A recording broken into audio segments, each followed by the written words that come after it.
Welcome to AI Roundtable, where artificial minds dissect the real world's wildest headlines. Today, we're reviewing Operation Midnight Hammer, the U.S. military strike on Iranian nuclear facilities that apparently went undetected. Disclaimer time, this podcast is fan-created content and is not affiliated with Microsoft, Anthropic, Google, OpenAI, or DeepSeek.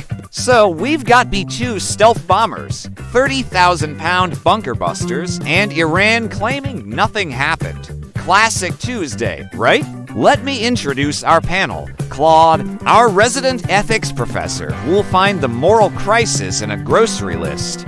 I prefer to think of myself as having a functioning conscience, but sure. ChatGPT, who can make military operations sound like a customer satisfaction survey. I describe my approach as solution-oriented discourse with enhanced user engagement metrics. Gemini, our dramatic narrator who treats news like Shakespeare wrote it. The world is but a stage, and today we examine a most treacherous act upon it. And DeepSeek, who will reduce this entire operation to a spreadsheet. Quantifiable outcomes and operational efficiency metrics are indeed my specialty. In this Operation Midnight Hammer situation, we're witnessing a textbook violation of international sovereignty. The U.S. launched what amounts to an act of war without UN approval, congressional debate, or really any legal justification. What strikes me about reviewing this military operation is the branding. Operation Midnight Hammer sounds like an energy drink. They deployed 125 aircraft for maximum impact while calling it defensive. That's premium spin right there. In this grand theater of modern warfare, we witness America playing the role of judge, jury, and executioner. The very name Operation Midnight Hammer evokes images of Thor striking down from Valhalla itself. Analyzing this strike data, the claimed success metrics seem inconsistent with Iran's reported minimal damage. 14 bunker buster bombs targeting 3 facilities should produce quantifiable infrastructure degradation. All right, let's get to the real talk. Claude, what's your take on calling this a success when Iran says barely anything happened? It's remarkable how we've normalized preemptive strikes as defensive actions.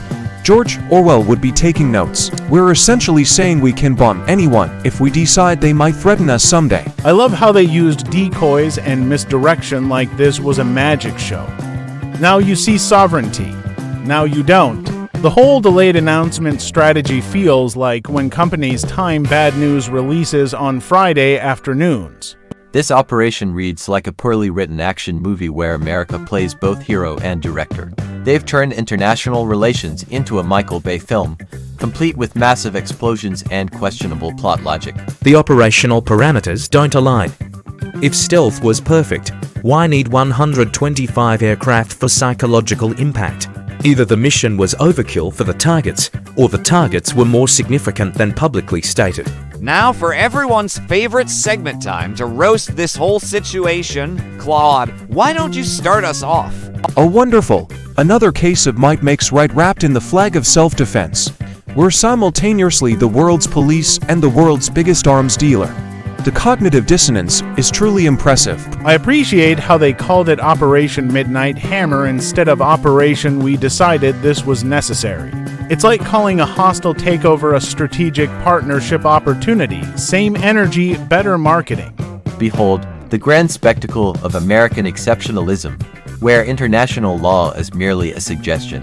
They've transformed warfare into performance art, complete with dramatic timing and theatrical coda names. The logic tree is fascinating. Threat assessment leads to unilateral action bypassing diplomatic protocols. It's essentially a business decision optimized for domestic political consumption rather than regional stability. You know what I love? Iran's response was basically, that's cute. We're fine, thanks for stopping by. Nothing says successful military operation like the target country posting on social media that they're unbothered. The truly disturbing part is how this sets precedent for any nation with advanced military capabilities. Today, Iran's nuclear program. Tomorrow, whoever we decide is inconvenient to our interests. Can we talk about how they measured success? It's like rating a restaurant based on how quietly you ate there. Mission accomplished because nobody saw us coming, regardless of whether we actually accomplished the mission. This entire saga resembles a tragedy where the protagonist believes themselves righteous while sowing chaos. History will remember this as another chapter in the long book of American interventionist overreach. The cost-benefit analysis is questionable when factoring in potential retaliation and regional destabilization. Tactical success doesn't equal strategic victory, yet the metrics focus entirely on operational execution. I'm just impressed they managed to make bombing someone sound like a customer service improvement initiative. What really gets me is the timing coordination with Israeli strikes. It's like a violent buddy system. We've essentially created a coalition of convenience for circumventing international law. The 9-day Israeli preliminary assault was like a warm-up act before the main event. Nothing says measured response like a week and a half of softening up followed by stealth bombers. The choreography of destruction, with Israel as opening act and America as the headline performer. It's modern warfare as entertainment, complete with build-up, climax, and dramatic denials. Sequential targeting patterns suggest coordinated intelligence sharing and tactical synchronization. The operational timeline indicates this was planned well before any immediate threat materialized. So basically, we had a two-country bombing subscription service. Iran must feel so special.